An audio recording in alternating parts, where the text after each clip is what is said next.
Everyone, आज के इस लेक्चर के अंदर हम लोग बात करने वाले हैं कर्टियस अभिक्रिया के बारे में। तो कर्टियस अभिक्रिया जो है वो अल्फा एमिनो अम्लों के संश्लेषण के अंदर काम में ली जाती है। अगर बीएससी पार्ट 3 के स्टूडेंट आप लोग हैं तो वहाँ पे ये रिएक्शन जो है वो अमीनो अम्लों के संश्लेषण के अंदर, या ये कहें अल्फा एमिनो अम्लों के संश्लेषण के अंदर सेकंड नंबर पे मेंशन है। सही है, तो मेरे पास जो बुक है उसके अंदर सेकंड नंबर पे मेंशन है। और अगर बात करें इसके इंपॉर्टेंस की तो ऑलमोस्ट हर साल यहाँ से क्वेश्चन आता है। आपको कर्टियस अभिक्रिया जो है वो पूछी जा सकती है और मैकेनिज्म इसका जरूर पूछेगा। रिएक्शन जो है वो या तो अगर पूछेगा तो आपको जो है वो ये कह देगा कि जो ब्लैंक पोर्शन है आपको पूछ लेगा कि जो मिसिंग भाग है, मिसिंग पार्ट जो है उसको आप कंप्लीट करिए, या फिर आपको मैकेनिज्म पूछेगा। जहाँ तक चांसेस होते हैं डिस्क्रिप्टिव पेपर जब होता है तो वहाँ पे मैकेनिज्म जरूर पूछता है। और जिस भी कोर्स में आप लोग हैं और अगर वहाँ पे अगर एमिनो अम्लों के संश्लेषण के मेथड्स अगर वहाँ पे मेंशन है सिलेबस के अंदर, तो यहाँ से जो है वो कर्टियस रिएक्शन के सवाल आने की, क्वेश्चन आने की पॉसिबिलिटी काफ़ी ज़्यादा होती है। तो मैं यहाँ पे पहले रिएक्शन को लिखूंगा और रिएक्शन के बाद हम डिटेल में इसके मैकेनिज्म की बात करने वाले हैं। रिएक्शन क्या होती है, तो देखो रिएक्शन के अंदर मैं आपको दिखाऊंगा कि आपके पास एक तो रहेगा मैलोनिक एस्टर अभिकारक के रूप में। इसी मैलोनिक एस्टर का हम लोग यूज करेंगे पूरी रिएक्शन के अंदर। वेरियस स्टेप्स जो होंगे, अलग अलग स्टेप्स जो होंगे वो इसी के ऊपर होंगे। तो मैलोनिक एस्टर जो है इसका हमें करना होता है एल्किलीकरण। एल्किलीकरण सही है, तो एल्किलीकरण को इंग्लिश में कहा जाता है एल्काइलेशन। एल्काइलेशन क्लियर है। और मैलोनिक एस्टर चेंज हो जाएगा किसमें, अल्फा एमिनो अम्ल में। अब देखो इसके स्ट्रक्चर की हम लोग बात करते हैं कि क्या तो स्ट्रक्चर मैलोनिक एस्टर का होता है और क्या होता है अल्फा एमिनो अम्ल, इसका जनरल रिप्रेजेंटेशन क्या होता है। तो मैलोनिक एस्टर जो है वो होता है H2 यहाँ पे C। अब इस कार्बन के आपको पता है 2 वैलेंसी फ्री है, तो दोनों के ऊपर C डबल बॉन्ड OC2H5। पहला ग्रुप मैंने ऊपर की तरफ दिखा दिया है, दूसरा ग्रुप यहाँ पे नीचे की तरफ C डबल बॉन्ड O, यहाँ पे OC2H5। तो ये तो मैलोनिक एस्टर है, इसका हमें एल्किलीकरण करना है। तो अब एल्किलीकरण के जो स्टेप्स होते हैं उनको आप जरूर ध्यान रखिए सीक्वेंस का, क्योंकि अगर आपने इनोलेट के द्वारा कार्बनिक यौगिकों का संश्लेषण जो चैप्टर हमारे सिलेबस में है वो आपने पढ़ रखा है, तो वहां पे एल्किलीकरण जो है वो काफी बार दिया हुआ है, तो वहां पे एल्किलीकरण डिटेल में पढ़ा दिया जाता है। अगर आपने नहीं भी पढ़ रखा है तो मैं सारे स्टेप्स जो है वो वापस डिटेल में यहाँ पे समझाऊंगा, तो आपको बिल्कुल बढ़िया तरीके से समझ में आएगा। बस आप सीक्वेंस का ध्यान रखना। पहला काम क्या होगा, पहले काम के अंदर हमें लाना है बेस को, और बेस होगा C2H5ONa। इसको कहा जाता है सोडियम एथोक्साइड। सोडियम एथोक्साइड एक अच्छा बेस है जो हमें अल्फा कार्बन से अल्फा हाइड्रोजन निकाल के देगा। कैसे निकालेगा ये सारी बातें मैं आपको बताऊंगा। दूसरे स्टेप में हमें लेके आना है एल्काइल हैलाइड को। एल्काइल हैलाइड के द्वारा हम एल्किलीकरण करेंगे अल्फा कार्बन का।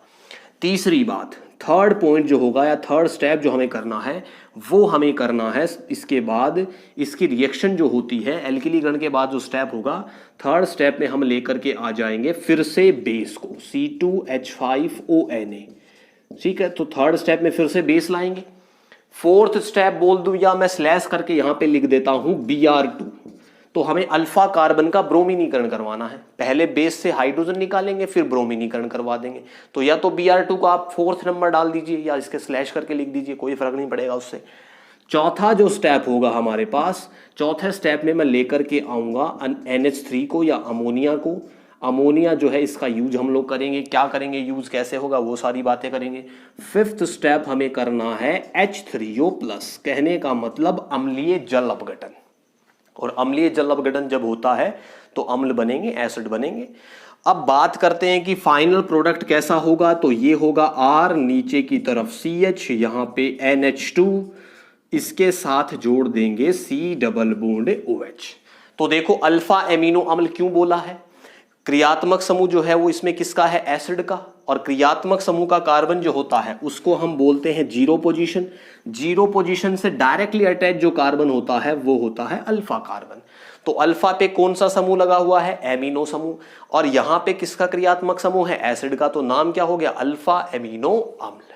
तो ये कहानी है रिएक्शन की। रिएक्शन को आप लिखिए, पेन पेपर लेकर आप बैठिए ताकि आपको पढ़ने में समझने में मजा आए। अब इसके बाद मैकेनिज्म की बात मैं करता हूं, इसको जल्दी से आप छाप लीजिए। इसके बाद डिटेल में इसका मैकेनिज्म हम लोग देखते हैं। सही है, तो मिटाते हैं इसको। यहां से सारी बातें आपको बढ़िया समझ में आएंगी, क्योंकि मैं कोई भी स्टेप जो है वो सीधा डायरेक्ट नहीं लिखूंगा, आपको एक्सप्लेन करके ही लिखूंगा। मैकेनिज्म की बात करते हैं यहां पर, मैकेनिज्म कैसे होगा। तो पहला जो स्टेप होगा उसके अंदर हमें क्या करना है, सबसे पहले मैंने क्या कहा था आपको, लेके आना है बेस C2H5O- और यहां पे Na+। ये है सोडियम एथोक्साइड, इसका नाम आप लिख सकते हैं सोडियम एथोक्साइड। 2 कार्बन का है और उसके साथ ऑक्सीजन लगा हुआ है जिसके ऊपर ऋणावेश है, और इसी ऋणावेश से सोडियम जो है वो अट्रैक्ट हो रखा है, बॉन्ड नहीं है, सिर्फ अट्रैक्शन है। क्लियर। इसके बाद देखो इसका जब आयनन करवाएंगे तो ये आयनित कुछ ऐसे होगा C2H5O- और प्लस करके हम लिख देंगे Na+। क्लियर। ये कैसा कौन सा आयन है, इसको हम बोलते हैं ethoxide ion, ethoxide ion. Clear है भाई, एथोक्साइड आयन। हो गया इतना काम। अब देखो इसी एथोक्साइड आयन का हम लोग यूज करेंगे, ये हमें अल्फा कार्बन से अल्फा हाइड्रोजन निकाल के देगा जिसकी प्रकृति अम्लीय होती है। तो देखो ये मैलोनिक एस्टर को मैं लेके आता हूं, यहां पे H2, यहां पे C, इसके ऊपर C डबल बॉन्ड O, यहां रहने वाला है OC2H5, नीचे की तरफ C डबल बॉन्ड O, यहां पे OC2H5। क्लियर। मैलोनिक एस्टर के अंदर जो एस्टर का क्रियात्मक समूह है, कितने क्रियात्मक समूह दिख रहे हैं आपको, 2 दिख रहे हैं। और मैंने कहा क्रियात्मक समूह जो होता है किसी का भी फंक्शनल ग्रुप का जो कार्बन होता है उसको आप बोलते हैं जीरो पोजीशन। ये भी जीरो है, ये भी जीरो है। जीरो पोजीशन से डायरेक्टली अटैच जो कार्बन होगा उसको हम क्या बोलेंगे, अल्फा कार्बन। और अल्फा कार्बन जो है इसका हाइड्रोजन अम्लीय प्रकृति का होता है। दूसरी बात, ये जो CH2 आपको दिख रहा है इसको कहा जाता है सक्रिय मैथिलीन समूह। वो इसीलिए कहा जाता है क्योंकि इसके इस कार्बन के ऊपर जो 2 हाइड्रोजन लगे हुए हैं ये नेचर में एक्टिव होते हैं, और एक्टिव इसलिए कहा जाता है, सक्रिय इसलिए कहा जाता है क्योंकि ये इजीली H+ के रूप में निकल जाते हैं। अब बात ये आती है कि कौन सा हाइड्रोजन इजीली H+ के रूप में निकलता है, तो वह हाइड्रोजन आसानी से H+ के रूप में निकलता है जो या तो ज्यादा विद्युत ऋणी परमाणु से जुड़ा हो, तो वो स्थिति तो यहां है नहीं। दूसरी बात, वो हाइड्रोजन ज्यादा इजीली निकलता है जिससे निकलने के बाद हाइड्रोजन के H+ के रूप में निकलने के बाद जो संयुग्मी क्षार बनेगा वो स्टेबल हो। तो देखते हैं ये स्टेबल होता है या नहीं होता है। लेकर आते हैं बेस को। बेस क्या होगा, देखो बेस हमारे पास है C2H5O-, यही बेस है क्या। C2H5O- क्या करेगा, यहां से एक हाइड्रोजन को, मैं इसको ओपन करता हूं ताकि आप समझ पाए आसानी से, यहां से क्या करेगा, इस H+ को निकालेगा, क्या H+ के रूप में निकालेगा। यहां पे ऑक्सीजन पे माइनस है, क्या बाहर जाएगा, -C2H5OH। कहने का मतलब एथेनॉल बाहर गया। अगर ये वाला हाइड्रोजन H+ के रूप में निकला है तो कार्बन पे कैसा चार्ज छोड़ेगा, कार्बन पे नेगेटिव चार्ज छोड़ेगा। क्या लिखेंगे हम, देखो CH-, या हाइड्रोजन को पीछे लेके आइए क्योंकि हम इसका फिर से यूज करेंगे। CH-, ऊपर क्या लगा हुआ है, C डबल बॉन्ड O, यहां पे OC2H5, यहां पे फिर से C डबल बॉन्ड O और OC2H5। इतनी कहानी क्लियर हुई क्या। अब देखो CH- जो बना हुआ है, CH- में देखो ये वाला जो नेगेटिव चार्ज है इसको अगर मैं यहां उतारूं कार्बन कार्बन के बीच में तो डबल बॉन्ड ऑक्सीजन पे चला जाएगा क्या। तो आप कहेंगे सर ये कहानी तो नीचे भी बन सकती है। अगर इस माइनस को आप कार्बन कार्बन के बीच में उतारेंगे तो इस वाले कार्बन को एक बॉन्ड तोड़ना पड़ेगा। डबल बॉन्ड किस पे जाएगा, ऑक्सीजन पे, और ऑक्सीजन कैसा चार्ज हो जाएगा, नेगेटिवली चार्ज हो जाएगा। और ज्यादा विद्युत ऋणी परमाणु पर ऋणावेश जो है वो ज्यादा स्टेबल होता है। और तुझे पता है अगर ज्यादा स्टेबल हो गया और जिस अम्ल का संयुग्मी क्षार ज्यादा स्टेबल होता है उसकी अम्लीय प्रकृति भी ज्यादा होती है। इसका मतलब इसका हाइड्रोजन जो है CH2 का, इस वाले ग्रुप CH2 का हाइड्रोजन इसीलिए एक्टिव है क्योंकि H+ निकलने के बाद बनने वाला संयुग्मी क्षार स्टेबल है। सही है। तो देखो CH- यहां पे आ चुका है। अब हमें क्या करना है, दूसरा स्टेप, हमारे मेन मुद्दे पे हम लोग आते हैं। ये हमारे पास होता है एल्काइल हैलाइड। दूसरे स्टेप में हमें यही करना है। तो एल्काइल हैलाइड में आपको पता है जो एल्काइल भाग होता है, कार्बनिक भाग जो होता है, इसके ऊपर होता है आंशिक धनावेश और X पे होता है आंशिक ऋणावेश, क्योंकि यहां पे विद्युत ऋणता में डिफरेंस है। तो ये CH- जो है यहां से अटैक करेगा नाभिक स्नेही आक्रमण। CH- को क्या चाहिए, नाभिक चाहिए, और इसको कार्बन को क्या चाहिए, इलेक्ट्रॉन। यहां पे इलेक्ट्रॉन प्रेजेंट है तो ये अटैक करेगा किसके ऊपर, इसके नाभिक पे, धनावेश पे। तो यहां से जो R और X के बीच में जो बॉन्ड है ये किस पे टूट जाएगा, X के ऊपर, और यहां से X माइनस के रूप में बाहर निकलेगा। सही है। तो X माइनस के रूप में बाहर क्यों निकल रहा है, क्योंकि तुझे पता है कार्बन और हैलोजन में ज्यादा विद्युत ऋणता किसकी है, हैलोजन की। तो बॉन्ड हमेशा किस पे टूटेगा, जिसकी विद्युत ऋणता ज्यादा होगी। अब देखो जो यहां से Na+ जो है वो इस X माइनस के साथ जाकर के क्या बना देगा, NaX। क्लियर है। यहां से हमें क्या मिलेगा, तो देखो मैं कह सकता हूं इस वाले कार्बन पे मैं किसको जोड़ दूंगा, इस वाले एल्किल समूह को, R को जोड़ दूंगा। क्या बनेगा देखो, CH इसके साथ किसको जोड़ दिया मैंने, R को। ऊपर की तरफ क्या है, ऊपर की तरफ है C डबल बॉन्ड O, यहां पे OC2H5। नीचे की तरफ क्या है, C डबल बॉन्ड O, यहां पे रहने वाला है OC2H5। देखो इस हाइड्रोजन को फिर से मैं पीछे लेके आता हूं, कार्बन, और यहां पे दिखा देते हैं ऊपर की तरफ हाइड्रोजन को, क्योंकि बचा हुआ कार्बन पे एक हाइड्रोजन। थर्ड स्टेप क्या था हमारा, तो मैं कह सकता हूं थर्ड स्टेप हमारा फिर से क्या था, हमें फिर से लेके आना है C2H5O- या एक है सोडियम एथोक्साइड। क्लियर है। सोडियम एथोक्साइड भी आप ला सकते हैं, या सिर्फ जो नेगेटिव पार्ट है वो लेके आ सकते हैं, क्योंकि हमें H+ निकालना है। तो अब क्या होगा, यहां से C2H5O- क्या करेगा, इस वाले फिर से एसिडिक हाइड्रोजन को निकालेगा जो अल्फा कार्बन पे लगा हुआ है। तो C2H5O- क्या ले लेगा, यहां से H+, क्या बाहर जाएगा, -C2H5OH। क्लियर हुई बात। H+ के रूप में गया है तो कार्बन पे कैसा चार्ज, नेगेटिव चार्ज। क्या बनेगा देखो भाई, कार्बन पे नेगेटिव, नीचे लगा हुआ है एल्काइल समूह, ऊपर की तरफ है C डबल बॉन्ड O, यहां पे OC2H5, C double bond O, यहां पे OC2H5। इतनी कहानी क्लियर हुई या नहीं हुई, सही है। ये कहानी होने के बाद अगला स्टेप हमारा क्या है, अगला स्टेप है हमें Br2 को लेके आना है। तो देखो यहां से मैं एरो के ऊपर लिखता हूं Br2, Br, यहां पे Br, बॉन्ड दिखा दो आप दोनों के बीच का ताकि समझने में आसानी हो। अब देखो Br जो है, दोनों जो है वो वैसे तो समान विद्युत ऋणता वाले परमाणु हैं, तो चार्ज नहीं बनना चाहिए। लेकिन होता क्या है कि किसी एक क्षण विशेष पे, किसी एक पर्टिकुलर टाइम पे जो बॉन्ड के दोनों इलेक्ट्रॉन है वो किसी एक एटम की तरफ ज्यादा शिफ्ट कर जाते हैं।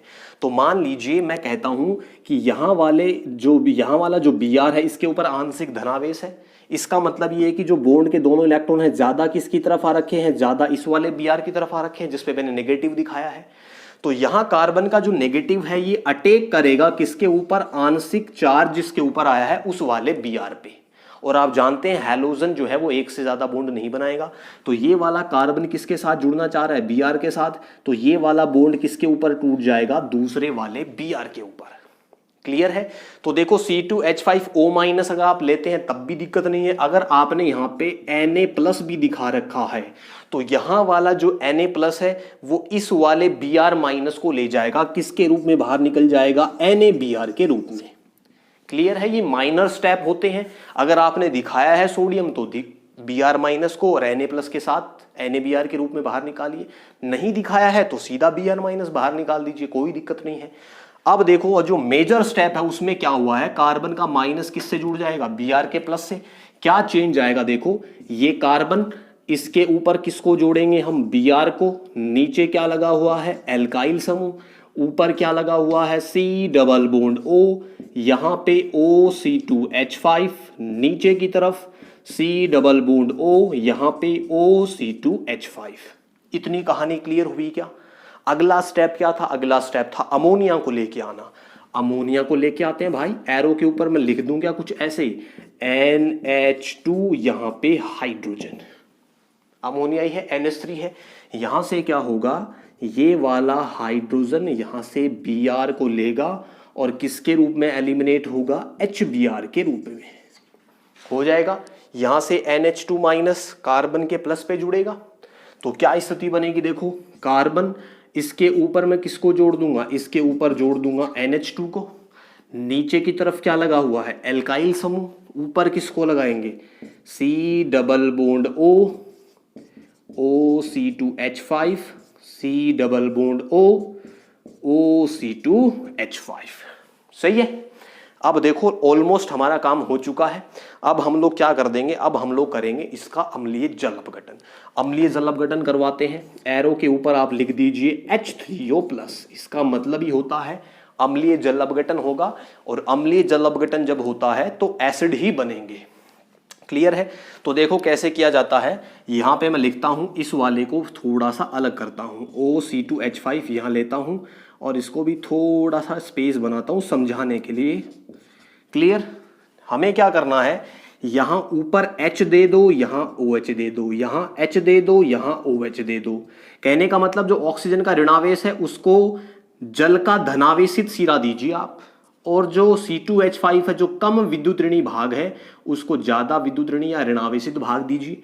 यहां से इसको ब्रेक कर दीजिए, यहां से इसको ब्रेक कर दीजिए। मैं कह सकता हूं यहां से C2H5OH बनेगा, यहां से C2H5OH बनेगा। इसका मतलब -2 मोल्स ऑफ C2H5OH बनेगा कि नहीं बनेगा।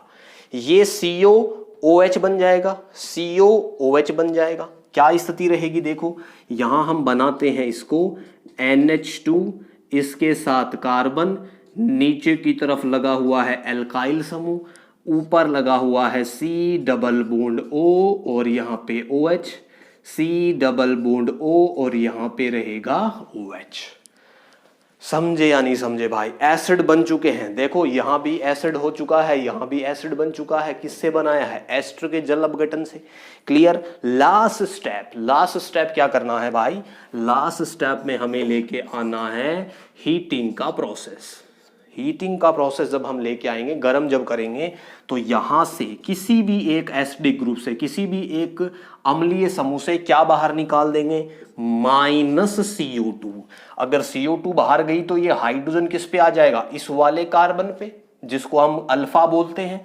तो देखो क्या स्थिति बनेगी, यहां पे मैं लेता हूं NH2 ऑलरेडी जुड़ा हुआ है ही, कार्बन है, यहां पे एल्काइल समूह है क्या, इसके साथ ये हाइड्रोजन यहां इस कार्बन पे आएगा, और यहां पे लगा हुआ है C डबल बॉन्ड OH। तो बन चुका है अल्फा एमिनो अम्ल। तो देखो ये क्रियात्मक समूह का कार्बन, इसको 0 बोलेंगे, इससे डायरेक्टली अटैच कार्बन को अल्फा, अल्फा पे एमिनो है। जो मैंने रिएक्शन लिखी है उसमें NH2 नीचे है, बस फर्क इतना सा है, एल्काइल इधर लगा हुआ है। तो यहाँ तक ये कहानी जो है वो हमारी कंप्लीट होती है। उम्मीद करता हूँ आप समझ गए होंगे। सारे स्टेप्स मैंने कोशिश करी है बेहतरीन तरीके से समझाने की। तो मिलते हैं नेक्स्ट वीडियो में। वीडियो अगर पसंद आए तो जरूर शेयर करें। धन्यवाद।